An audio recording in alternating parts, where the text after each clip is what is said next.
So, ayan na guys. Ayan, pasukan pa ang ilaw. Ayan, So,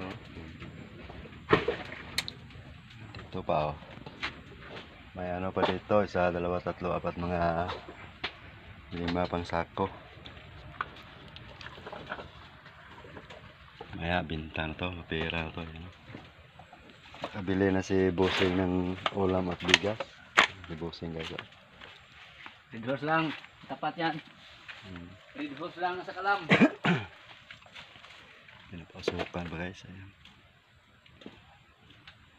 Yan ang pagkasi sa kupra guys. Nice.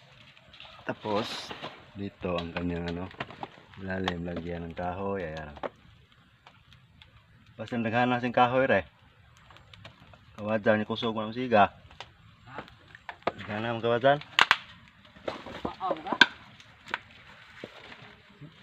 Sulokso na rin kupras.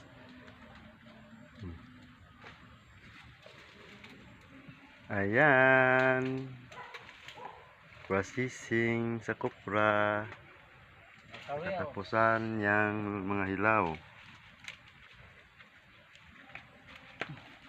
At dami ditong mga bunot. Hindi na ubos. Yan ang ginagawa niya. Guys, Sinusugnod na. susukin natin guys. Yan, daming bunot sobra guys.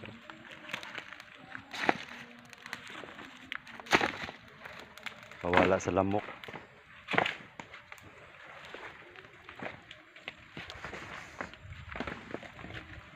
Thank you guys. Maraming salamat sa panunood.